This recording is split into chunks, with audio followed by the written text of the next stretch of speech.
Independent election commission. तो last video से हमने एक टॉपिक स्टार्ट किया था जिसका नाम था कि what makes elections in India democratic, कि इंडिया के जो इलेक्शंस हैं उन्हें क्या चीजें डेमोक्रेटिक इलेक्शन बनाती हैं। तो अब हम इस टॉपिक को हम प्रॉपरली डिटेल में, हमने लास्ट वीडियो में पढ़ा था ना कि हम एक क्वेश्चन को डिस्कस करने वाले हैं, तो इस क्वेश्चन को मैंने कहा था कि तोड़ तोड़ के पढ़ेंगे। सो इस क्वेश्चन का फर्स्ट जो पार्ट है that is independent election commission, कि हमारे देश में क्या है, इंडिपेंडेंट इलेक्शन कमीशन है। तो पहला आप फीचर कह सकते हो जो कि हमारे देश के इलेक्शंस को डेमोक्रेटिक बनाता है, वो है हमारे देश की independent election commission. One simple way of checking whether elections are fair or not is to look at who conducts the election. किसी भी इलेक्शन को चेक करने का बहुत अच्छा तरीका ये है कि उस इलेक्शन को करवा कौन रहा है। मतलब if you want to check whether your elections are democratic और नॉट, तो उसको आप कैसे चेक करोगे? आप पहले ये देखोगे कि उन इलेक्शंस को करवा कौन रहा है। Are they independent of the government, और जो पर्सन या जो बॉडी इलेक्शंस को करवा रही है क्या वो गवर्नमेंट से इंडिपेंडेंट है या नहीं। मतलब कि वो बॉडी जो इलेक्शंस कंडक्ट करा रही है कहीं ऐसा तो नहीं उसको गवर्नमेंट किसी ना किसी तरीके से कंट्रोल कर रही हो। ये चीज इंपॉर्टेंट क्यों है, ये इंडिपेंडेंसी जो है वो इंपॉर्टेंट क्यों है? क्योंकि मान लो जैसे मैंने लास्ट वीडियो में एग्जांपल लिया था किसी एमपी का, तो वो पर्सन ऑलरेडी पावर में है और वो वापस से इलेक्शन में लड़ रहा है, और वो कभी कभी क्या करता है कि वो गवर्नमेंट के जो फैसिलिटीज हैं, उसके जो ऑफिशियल्स हैं, उनका गलत इस्तेमाल करता है। तो इसी तरीके से अगर ऑलरेडी गवर्नमेंट है और गवर्नमेंट क्या कहते हैं, उस बॉडी को इजीली इन्फ्लुएंस कर सकती है जो बॉडी इलेक्शंस को कंडक्ट करवा रही है। मतलब कि अगर ये इलेक्शंस को कंडक्ट करवाने वाली बॉडी अगर इंडिपेंडेंट नहीं है गवर्नमेंट से, तो ये इजीली इन्फ्लुएंस हो जाएगी और वो गवर्नमेंट के पक्ष में काम करने की कोशिश करेगी।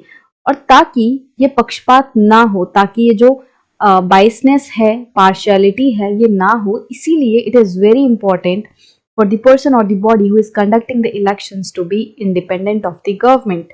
उसे गवर्नमेंट से इंडिपेंडेंट होना जरूरी है ताकि गवर्नमेंट उसके ऊपर अपनी कोई जोर जबरदस्ती ना चला सके।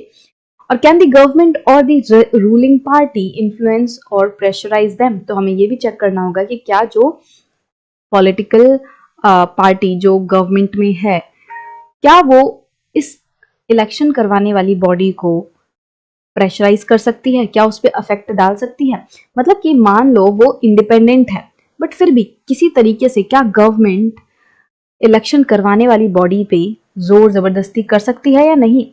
Do they have enough powers to be able to conduct free and fair elections, क्या जो बॉडी इलेक्शंस को कंडक्ट करवा रही है उसके पास इतनी पावर है भी या नहीं कि वो सही से फ्री एंड फेयर इलेक्शंस करवा सके।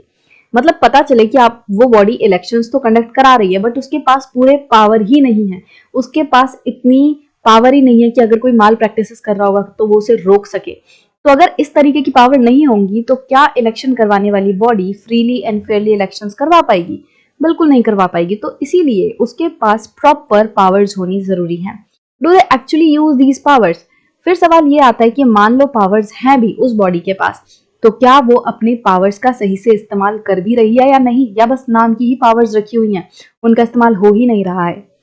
तो ये सारे सवाल पे हमें गौर करना बहुत ज्यादा जरूरी है अगर हम ये देखना चाहते हैं कि कोई इलेक्शंस डेमोक्रेटिक हैं या नहीं, right.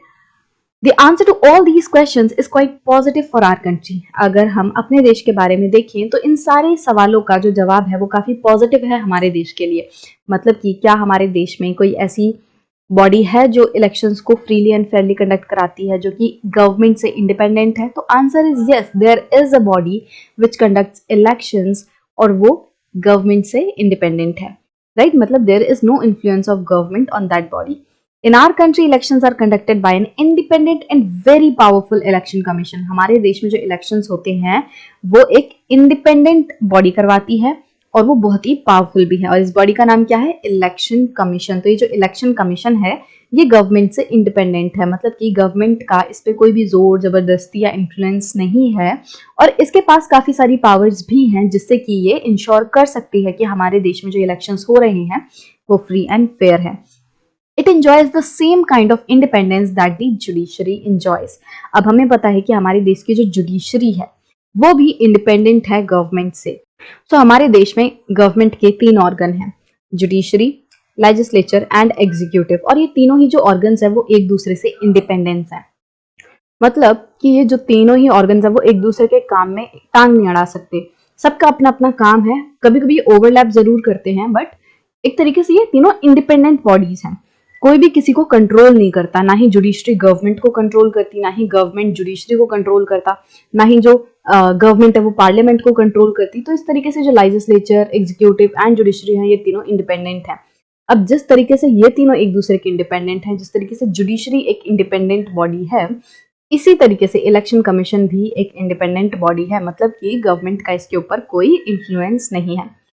The chief election commissioner is appointed by the president of India. अब ये जो इलेक्शन कमीशन का जो चीफ है, जो पर्सन इसको हेड करेगा, उस पर्सन की अपॉइंटमेंट प्रेसिडेंट के द्वारा होती है। But once appointed, the chief election commissioner is not answerable to the president or the government. But जैसे ही इसकी अपॉइंटमेंट हो जाती है, जैसे ही चीफ इलेक्शन कमिश्नर को अपॉइंट कर लिया जाता है, वैसे ही उसके बाद जो चीफ इलेक्शन कमिश्नर है वो प्रेसिडेंट या गवर्नमेंट को आंसरेबल नहीं होता है। मतलब कि ऐसा नहीं है कि अगर प्रेसिडेंट ने चीफ इलेक्शन कमिश्नर को अपॉइंट किया है तो उसे उसको जवाब देना पड़ेगा, नहीं, जवाबदेही खत्म हो जाती है। प्रेसिडेंट का काम बस अपॉइंट करना है। आगे जो चीफ इलेक्शन कमिश्नर है उसको प्रेसिडेंट कंट्रोल नहीं करेगा, उससे आंसर्स नहीं मांगेगा, उससे सवाल जवाब या उसको कंट्रोल करने की कोशिश बेसिकली नहीं करेगा। Even if the ruling party or the government does not like what the commissioner does, it is virtually impossible for it to remove the CEC. अगर जो रूलिंग पार्टी है उसे सीईसी का काम पसंद नहीं आ रहा है, फिर भी जो गवर्नमेंट है उसके लिए लगभग इम्पॉसिबल है कि वो सीईसी को हटा सके। मतलब अगर एक बार सीईसी अपॉइंट हो गया तो उसको गवर्नमेंट अपनी मर्जी से इतनी आसानी से नहीं हटा सकती। Very few election commissions in the world have such wide-ranging powers as the Election Commission of India.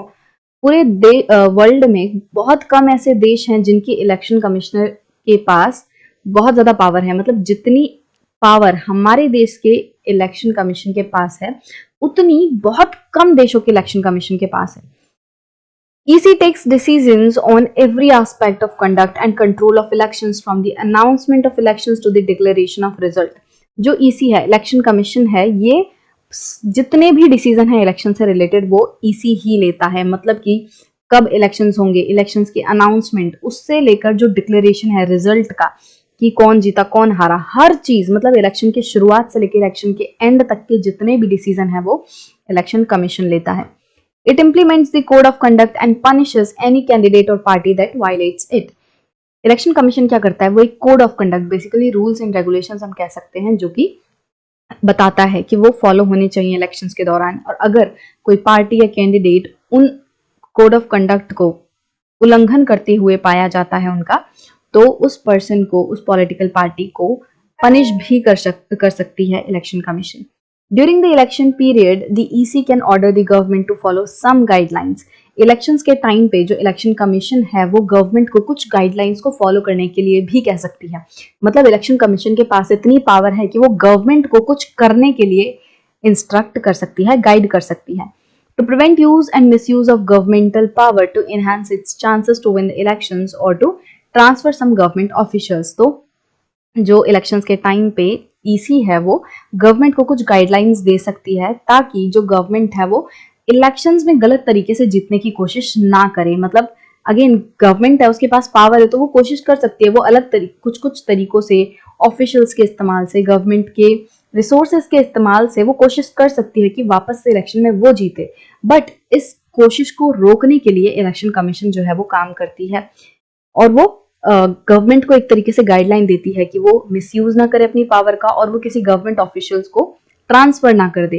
कभी कभी क्या होता है कि अगर कोई ऐसा गवर्नमेंट ऑफिशियल है जो कि गवर्नमेंट के एक तरीके से खिलाफ जा रहा होता है, गवर्नमेंट के की नहीं सुन रहा होता, मान लो कोई गवर्नमेंट है जो कि करप्ट काम कर रही है, but there is a official जो कि उस करप्शन के खिलाफ है, जो कि गवर्नमेंट को अलाउ नहीं कर रहा है वो करप्शन करने के लिए, तो गवर्नमेंट क्या करती है, उस गवर्नमेंट ऑफिशियल का ट्रांसफर कर देती है। तो इस तरीके का जो ट्रांसफर है वो भी रोकने के लिए इलेक्शन कमीशन काम करती है। When an election duty, government officers work under the control of the EC and not the government. अब वैसे जो ऑफिसर्स होते हैं, आईएएस हो गए, आईपीएस हो गए, ये गवर्नमेंट के अंडर काम करते हैं, बट जब इलेक्शन होता है ऑन इलेक्शन ड्यूटी, जब इलेक्शन की ड्यूटी होती है तब ये जो ऑफिसर्स हैं ये गवर्नमेंट के अंडर काम नहीं करते, तब वो ईसी के कंट्रोल में आ जाते हैं। फिर उसका कंट्रोल किसके हाथ में आ जाता है? ईसी के हाथ में। तब ईसी डिसाइड करेगी कौन से ऑफिसर को किस डिस्ट्रिक्ट में या किस इलेक्शन के लिए अपॉइंट करना है, तो फिर वो ईसी डिसाइड करेगी। उसके बाद in the last 25 years or so, the Election Commission has begun to exercise all its powers and even expand them. अब पिछले कुछ 25 सालों में लगभग हमें ये देखने मिला है कि जो इलेक्शन कमीशन है वो अपनी पावर्स का काफी अच्छे से इस्तेमाल कर रही है। वो लगभग अपनी सारी पावर्स का इस्तेमाल कर रही है और बल्कि अपनी पावर्स का दायरा बढ़ा भी रही है। It is very common now for the Election Commission to reprimand the government and administration for their lapses. और आजकल हमें काफी आमतौर पे ये देखने मिलता है कि इलेक्शन कमीशन जो है वो गवर्नमेंट को और एडमिनिस्ट्रेशन को डांट भी लगा देती है, फटकार भी लगा देती है अगर इलेक्शन कमीशन को ये लगता है कि कहीं पे उन्होंने चूक की है, अगर गवर्नमेंट ने कोई रूल सही से फॉलो नहीं किया, अगर किसी ऑफिसर ने सही से रूल फॉलो नहीं किया, तो जो ईसी है, जो इलेक्शन कमीशन है, वो उन्हें डांटती है, फटकार लगाती है।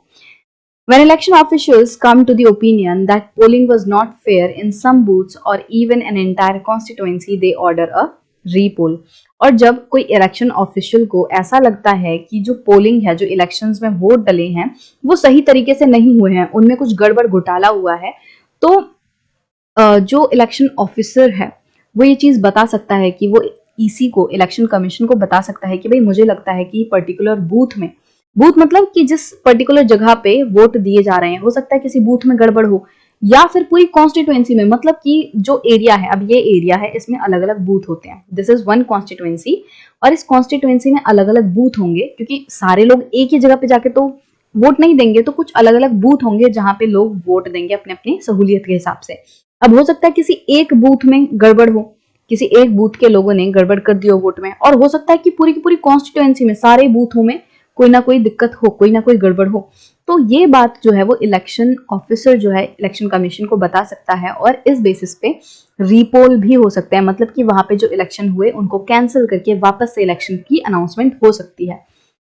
The ruling parties often do not like what the EC does, और ज्यादातर देखने मिलता है कि जो रूलिंग पार्टीज हैं उन्हें जो भी काम इलेक्शन कमीशन कर रही होती है वो उन्हें पसंद नहीं आता, क्योंकि ऑब्वियसली इलेक्शन कमीशन क्या करेगी, वो पूरी कोशिश करेगी कि गवर्नमेंट गलत तरीके से जो पावर का इस्तेमाल है वो ना करे, या फिर वो कोई गलत मीन्स ऑफ वेज जो है वो ना इस्तेमाल करे, लोगों को डराए धमकाए ना, या कोई भी ऐसी माल प्रैक्टिस ना हो जो कि इलेक्शंस को अफेक्ट कर सकती है। तो इलेक्शन कमीशन जो है वो इंश्योर करेगी, और ऐसे में जो गवर्नमेंट है उसको बुरा लगेगा ही, उसको दिक्कत होगी इलेक्शन कमीशन के काम से, but they have to obey. But चाहे गवर्नमेंट को इलेक्शन कमीशन का काम पसंद हो ना हो, बट गवर्नमेंट को इलेक्शन कमीशन का किया हुआ उसका काम मानना पड़ेगा। This would not have happened if the EC was not independent and powerful. अब ये सिचुएशन तब नहीं आती अगर जो इलेक्शन कमीशन है वो इंडिपेंडेंट नहीं होती। अभी हमारे देश में क्या हो रहा है, हम ये कह पा रहे हैं कि अगर गवर्नमेंट को ईसी का काम पसंद नहीं भी आ रहा, फिर भी उसे ईसी की बात माननी पड़ेगी। ऐसा हम क्यों कह पा रहे हैं, क्योंकि ईसी इंडिपेंडेंट है, ईसी गवर्नमेंट के ऊपर डिपेंड नहीं करती, गवर्नमेंट ईसी को कंट्रोल नहीं करती, इसीलिए ईसी अपनी मर्जी से काम कर पाती है और गवर्नमेंट को उसकी सुननी पड़ती है। अब अगर ईसी गवर्नमेंट के कंट्रोल में होती तो ईसी वही काम करती जो गवर्नमेंट को अच्छा लग रहा है, और अगर ईसी कुछ कहती तो गवर्नमेंट तुरंत मना कर देती। अगर ईसी कुछ ऐसा कहती जो कि गवर्नमेंट को अच्छा नहीं लग रहा है तो गवर्नमेंट तुरंत मना कर देती कि हम आपकी बात नहीं मानेंगे, तब ईसी कुछ नहीं कर पाती। तो क्योंकि हमारी जो ईसी है, जो इलेक्शन कमीशन है, वो इंडिपेंडेंट है, इसीलिए सारा काम सही से हो पा रहा है। इवन जो गवर्नमेंट है उसको भी ईसी की बात माननी पड़ रही है। जो ईसी है वो गवर्नमेंट को पनिश भी कर सकता है, उनको इंस्ट्रक्शन दे सकता है, गाइडलाइन दे सकता है, उनको कुछ काम करने से रोक सकता है। ये सब इसलिए है क्योंकि हमारी ईसी जो है वो इंडिपेंडेंट है। सो हम एक फीचर में तो कह सकते हैं कि हमारा देश डेमोक्रेटिक है, वो ये है कि हमारे देश में जो इलेक्शन कमीशन है वो इंडिपेंडेंट है। हमारे देश में जो बॉडी इलेक्शंस कंडक्ट करवाती है वो इंडिपेंडेंट है, उसके ऊपर कोई प्रेशर नहीं डाल सकता, वो अपनी मर्जी से काम करती है, उसके पास काफी सारी पावर्स हैं और वो अपनी पावर्स का सही से इस्तेमाल भी करती है। तो ये सारी चीजें हमने देखी।